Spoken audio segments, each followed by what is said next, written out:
భాగ్యం. అనేకులకు మాదిరిగారుగా మరి ఉండాలని వాక్యం చెప్తే, సహోదరులారా మీరు నన్ను పోలి నడుచుకోండి, మేము మీకు మాదిరిన ప్రకారం నడుచుకునే వారిని గురి పెట్టి చూడుడి. ఈరోజు ఏం చేస్తున్నారు తెలుసా? అనేకులు క్రీస్తు శిలువకు శత్రువు నడుచుకుంటారు. వీరి గురించి చెప్పి అనేక పనులు చెప్పి ఏడ్చుతూ చెబుతున్నాము అంటాడు అక్కడ. కాబట్టి నాశనం వారు ఎంత వారు కడిపేవారు దేవుడు తాము సిగ్గుపడిన సంగతులు ఎంత చేస్తున్నావు. భూ సంబంధమైన మనసు మా ముందే మనసు చూస్తున్నారు. మన పౌరుషి పరలోకమందు ఉంది, అక్కడ ఉంది మన రాజ్యము. ఆ రాజ్యం కొరికి కదా ఇంత గురి కలిగి బతకాలి కదా, ఆత్మను సంపాదించాలి కదా, భయభక్తిలో ఉండాలి కదా, గురి కలిగి జీవించాలని వాక్యం చెప్తుంది. గళిత రాసిన పత్రిక 6వ అధ్యాయము మరి 2వ వచనం చూస్తే, మీరు ఒకరి పాలన ఒకరు భరించండి అంటాడు ఇక్కడ మహానీయుడు పౌలు భక్తుడు చెప్తున్నాడు. కాబట్టి గురి పెట్టి చూడండి అంటాడు. గురిగా ఒకటి ఏదన్నా అంటే ఒక గురి కలిగి ఉంటారు. గురి వేట కదా, కరెక్ట్ గురి తప్పకుండా చేస్తుంటారు పనులు. కరెక్ట్ గురి కదా, ఒక టైం అంటే టైం గురి కలిగి ఉంటున్నామా? సువార్త కాడి మోయట నరునికి ఎంతో మేలు. యేసు యవన దోషులు తండ్రిని దేవుతన చిత్తాన్ని గురిగలికి 33 సంవత్సరాల భూమి మీద ఉండి యజ్ఞమై తండ్రికి ఇష్టంగా బతికిన మహానీయుడైన ఆయనలాగా మనం బతకాలి. ఆయన చెప్పిన రీతిగా ఆయన చెప్పినటువంటి చేసి కొనసాగించాడు, సత్క్రియలతో కొనసాగించాడు, మంచి పనులు చేశాడు, ఎన్నెన్నో మేలు చేసి లాస్ట్కి ఆయన చివరికి ప్రాణం పెట్టాడు. ఎవరు చేయలేని త్యాగం ఆయన చేశాడండి. అందుగురించే మరి ఆయన దేవునికి నరులకు మధ్యవర్తి, అనేకులు క్రైదనంగా ప్రాణం పెట్టడానికి వచ్చాడు. కాబట్టి ఇంత గొప్ప భాగ్యం చేశాడు, ఇంత త్యాగం చేశాడంటే ఎవరు చేయలేదు ఈ భూమి మీద, ఎవరు చేయలేరు కూడా. ఆయన ద్వారా మనకు పాప క్షమాపణ దొరికింది. ఎవరైనా చేయగలరా? చేయిస్తారా? చేయలేరు. అందుగురించి మన అందరి దోషములు ఆయన మీద మోపబడేను. యేసుక్రీస్తు ద్వారా మనకు రక్షణ భాగ్యం ఇచ్చాడు. కాబట్టి ప్రియులారా, సామెతల గ్రంథం 8:4 చూస్తే వాక్యం ఇదే చెప్తుంది. సామెతల గ్రంథం 8వ అధ్యాయం 4వ వచనం కనపడుతుంది. ప్రియులారా, మానవులారా నీకే నేను ప్రకటిస్తున్నాను అంటాడు ఇక్కడ. ఎందుకు ప్రకటిస్తున్నాను? మీరు యవన కాలమందు పుట్టిన కుమారు బలవంతు చేతిలో బాణాలు లాంటి వారు, అంబుల పొందులో పెట్టుకొని ఇతరులకు దేవుని మాట, నీకు ఆస్తి, కొడుకులు, కుమారులు, సంతానము, బలం ఇచ్చాడు. ఇంత గురి కలిగి జీవించి నువ్వు దేవుని చేతిలో పనిముట్టుగా సాధనాలుగా వాడబడాలి. నీవు నీ కొడుకు కాదు, కుమార్తె నాకు ఇచ్చాడు నా ఇంటి పని చేసుకోవడానికి కాదు, మరి నీ ఆడపిల్లలు నాకు దేవుడు ఇచ్చాడని నీ ఇంటి పనులు కాదు, దేవుడు నీకు గర్భఫలం ఇచ్చి నీ కొరకు పెంచుకోవడానికి కాదు, నశించిపోయే సమాజానికి నా సమాజం ఒక గురి కలిగి నువ్వు జీవించాలా. దేవుని కొరకు ధనము చంద ఇచ్చేదే కాదు, నీవు కూడా దేవుని కొరకు నువ్వు పెంచాలని కుమారుని ఎప్పుడూ ఇంటి పనుల కొరకే కాదు, దేవుని రాజ్యం కట్టడానికి కూడా సేవకులు ఎంతగానే అప్పుడు పంపితే వారికి ఆశీర్వాదం. పిల్లరా చూడండమ్మా ఏముంది, మానవులారా మీకే నేను ప్రకటిస్తున్నాను. ఏమని?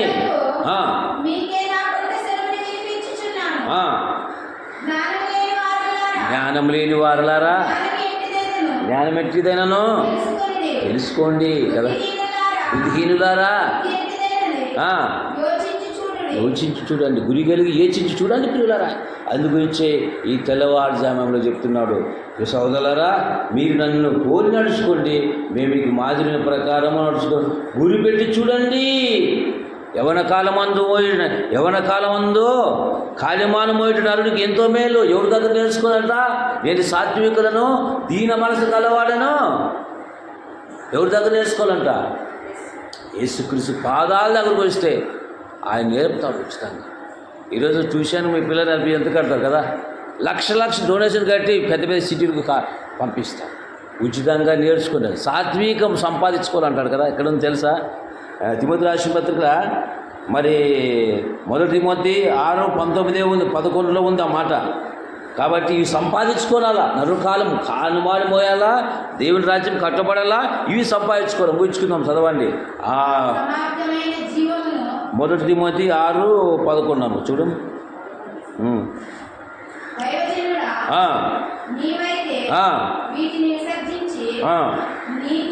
నీతిని, భక్తిని, విశ్వాసమును, ఏం చేయాలంటే వీటిని పట్టుదల కలిగి గురి కలిగి వీటిని సంపాదించుకోవడానికి ప్రయాసపడాలి. మనం సంపాదించుకుంటున్నావా? ఇంకా సంపాదించుకుంటే గురి కలిగి ఉన్నప్పుడు ఇవి సంపాదించుకొని నేను కూడా దేవుని రాజ్యాన్ని సంపాదిస్తా, నేను ఒక మనిషి సంపాదించాలి. ఒక ఎకరా సంపాదించుకున్న విలువ ఉంటుందా? ఏదైనా ఒక ఉద్యోగం కానీ ఒక ఎకరా అది విలువ, అది సంపాదించుకున్నది తెలుసు. నేను ఒక మనిషిని సంపాదిస్తే అది కాను దేవుని దయ వల్ల నేను ఒక మనిషిని సంపాదించుకుంటుని అంట. ఎవరు? దేవుని దయ వల్ల కదా. ఆదామావులు కూడా తల్లిదండ్రులు ఎవరు? దేవుడు కదా. దేవుని దయ వల్ల నేను ఒక మనిషిని సంపాదించుకుంటుని. గురి కలిగి జీవించిన వారు ఒక ఆత్మను నరకానికి నశించిపోయి కదా దేవుని దయ వలన. అట్లాగా నాకు దేవుడు ఆశకారి, నేను చనిపోయే లోపల కొన్ని ఆత్మలను దేవుని వైపు తిప్పాలని నా తపన, నా గురి. నీవు కూడా అలాగే వేసుకుంటే కాబట్టి ప్రియులరా, దేవుని దయ వల్ల మనం బ్రతికి బట్ట కట్టామంటే దేవుని కృప. అందుగురించే కృప కలిగిన దేవుని మాటలు విన్నాను నీవు కదా ప్రియులరా. ఇవన్నీ సాత్వికాన్ని సంపాదించడానికి బాగా ప్రయాసపడాలి. నీ గురి ఎందుకు ఈ యొక్క సమయంలో వచ్చావు? నీ గురి ఏమి, నీ తపనేమి ఆలోచించు. గురి లేని జీవితం గురి జీవితం, గురి కలిగి జీవించాలి మనము. కాబట్టి ప్రియులరా, అనేకులకు మరి వారు గురి పెట్టి చూడండి, వారిని గురి పెట్టి చూడండి అంటాడు. నన్ను పోలి నడుచుకోండి లేఖనం చెప్తుంది. ఒకసారి ఆలోచించండి ప్రియులరా, ఏవేవి లాభకరమైన నష్టముగా ఎంచుకుంటుంది అంటాడు. ఆయన క్రీస్తు నిమిత్తం నష్టంగా ఎంచుకొని మన ప్రభుని యేసుక్రీస్తు అతిశయ జ్ఞానం నిమిత్తం సమస్తం నష్టంగా ఎంచుకొనిచున్నాను, క్రీస్తును సంపాదించుకుంటున్నా అంటాడు కదా 3వ అధ్యాయంలో 8వ వచనంలో పిలుపు. కాబట్టి మనం దేవుని నమ్మినటువంటి వారము కాబట్టి మన జీవితాలు ఎలాగ ఉన్నాయి, మన ఆత్మీయ జీవితాన్ని ఆలోచించుకుందాం పిల్లలు. కాబట్టి మార్కు సువార్త 16 ఏమంటారు తెలుసా? మరి సువార్త ప్రకటించాలని, మీరు సర్వలోకానికి వెళ్ళి సర్వశిష్టి సువార్త ప్రకటించాలంటాడు. నీ గురి ఏమి? యవన కాలమందు పుట్టిన కుమారులు బలవంత చేతో బాణాలు లాంటి వారు కూడా మరి మనము బతుకుతున్నాం. మనకిచ్చిన స్వాస్థ్యము, మన రాజ్యం అక్కడుంది స్వాస్థ్యము. అందుగురించి ఆ రాజ్యం కొరకు కదా తపన, మన గురి కలిగి ఉండాలా. చనిపోయేంత వరకు నమ్మకంగా పనిచేస్తాం. సువార్త ద్వారా, కరపతి ద్వారా, మాట ద్వారా చెప్పాలి. గురి లేని జీవితము లాభం. నువ్వు గురి కలిగి జీవించి నువ్వు చనిపోయే ఒక్క మనిషికి సువార్త చెప్పి నడిపిస్తే దేవుడు చూస్తున్నాడు, ఆయన చూస్తున్నారు. అందుగురించి యెహోవా యందు భయభక్తులు కలివారు ఆశీర్వదింపబడతారు పిల్లరా. ఆశీర్వాదం కావాలంటే మనం పట్టుదల, ఆత్మపదాలు, మరి సాత్వికను సంపాదించుకోవడానికి ప్రయాసపడాలని లేఖనం చెప్తుంది. అందుగురించే ఈ లోకాన్ని ఎంతో సంపాదించుకొని లోకం కొరకు బతికి చనిపోతున్నారు కదా. లోకం కొరకు కాక క్రీస్తు కొరకు బతికే మనకు ఆ రాజ్యం. ఒకసారి ఆ క్లిప్ వీడియోలు చూస్తే మనకు అర్థమవుతుంది కదా సంపాదించుకునే పరిస్థితి. లోకాన్ని సంపాదించుకునేవారు కదా. ఎన్నిసార్లు చెప్పి లోకాన్ని సంపాదించి ఇచ్చిపోయిపోతున్నారు. అలెగ్జాండర్ తెలుసా మీకు పేరు? అన్ని రాజ్యాలు జయించాడు. ఒకసారి వచ్చి జయించి నిలబడ్డాడు. జ్వరం వచ్చి ఆయన అన్నాడు, చిన్న జ్వరానికి వచ్చి ఏమన్నాడు? చిన్న జ్వరం వచ్చి చనిపోతున్నాడు. నన్ను చనిపోయినప్పుడు 2 చేతులు పైకి కనబడేట చూపించాడు. 2 చేతులు పైకి ఇట్లా కనబడేటట్లా తీసుకుని. ఎందుకు సార్ అంటే చెప్తుంటే, నేను అన్ని రాజ్యాలు జయించి వచ్చాను కాబట్టి చనిపోయేటప్పుడు నేను ఏమి తీసుకోలేదు కాబట్టి అందరూ తెలుసుకునేటట్లు, మరి జనాలు తెలుసుకునేటట్లు 2 చేతులు పైకి కనబడేటట్టు నన్ను చేయండి, నన్ను డెడ్ బాడీ తీసుకుపోయేటప్పుడు అన్నమాట. అంటే మరి సామ్రాజ్యాన్ని జయించినటువంటి అనేక రాజ్యాలు జయించి వచ్చినప్పుడు ఒక చిన్న విషయం జ్వరంతో చనిపోయాడు కాబట్టి ఒట్టి చేతితో వచ్చాడు, ఒట్టి చేతితో పోతామని తెలుసుకోవడానికి అలాగే చేశాడని అలెగ్జాండర్ ఆ విధంగా చేశాడు. ప్రపంచాన్ని జయించినటువంటి అలెగ్జాండర్ కదా. మనం తల్లి గర్భంలో ఒట్టిగా ఒట్టిగా పోతున్నాము. కాబట్టి పిల్లరా, మనము దేవుని కొరకు మనం ప్రతి గురి కలిగి ఉందాం, పట్టుదలగా ఉందాం, ఆత్మలు కలిగి ఉందాం, సాత్వికను సంపాదించుకుందాం, ప్రేమను సంపాదించుకుందాం, గురి కలిగి జీవిస్తాము. అందు గురించే యేసు ప్రభు పాదాల దగ్గర నేర్చుకున్నాం పిల్లరా. అందు గురించే నా కాడి ఎటువంటిదంట? నా కాడి ఎటువంటిదంట? సులువుగా ఉందండి. కష్టం అంటారు కొంతమంది. ఎద్దుకు ఏ విధంగా బాగా సాగినది చూస్తే సాగలేనదికి ఎట్లుంటుంది? సాగిన ఎద్దు వలె కార్యమాన్ని మోయాలా, గుర్రం వలె రేంజ్లో ఉండాలా, గాడిద వలె బరువు మోయాలా, ఆత్మభారం కదా. ఇవన్నీ నువ్వు దేవుని కొరకు జీవిస్తే నీకు దేవుడు అత్యధికంగా ఆశీర్విస్తాడు పిల్లగా. ఆత్మీయంగా అంటే డబ్బులు ఆస్తులు అందనేది కాదు, ఆధ్యాత్మికంగా దేవుడిని దీవిస్తాడు. నీకు గర్భఫలం ఇచ్చాడు కదా, దేవుడు ఇచ్చినాడు. మరి ఎవరి కొరకు పెంచాలా? దేవుని కొరకు పెంచే భాగ్యం ఇచ్చాను. లోకంలో చూశారు, విన్నారు కదా. ప్రార్థన చేసుకున్నామండి.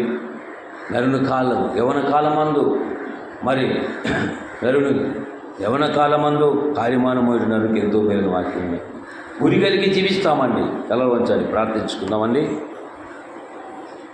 ప్రైజ్ లార్డ్, స్తోత్రం. చూశారు, విన్నారు కదా, గ్రహించారు పిల్లరా.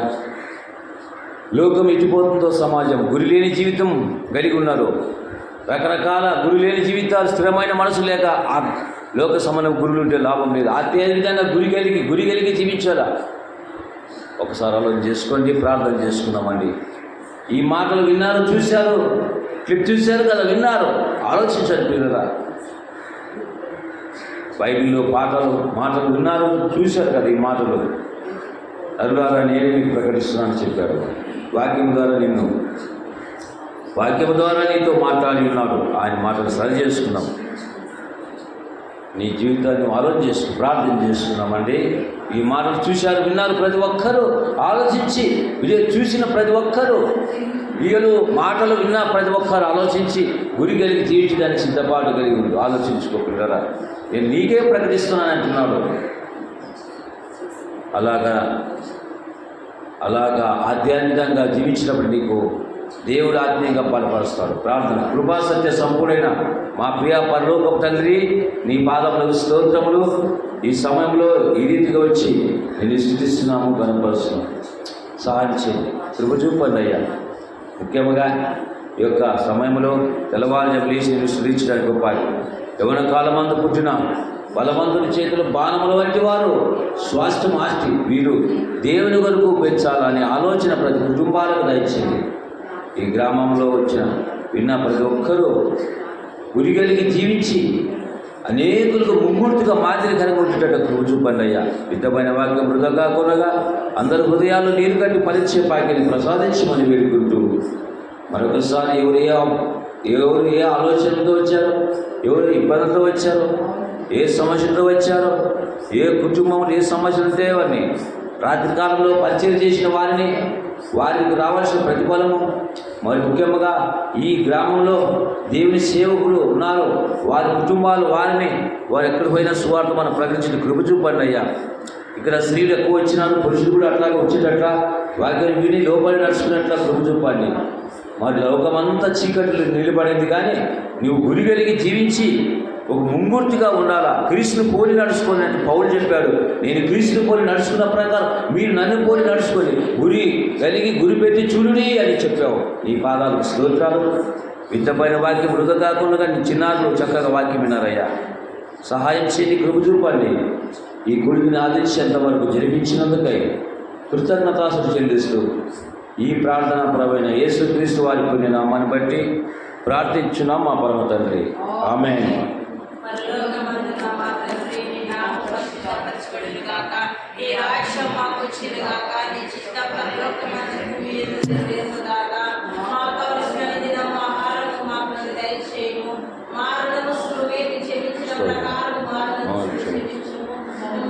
శోధనగా కీడుగా పిలుచును.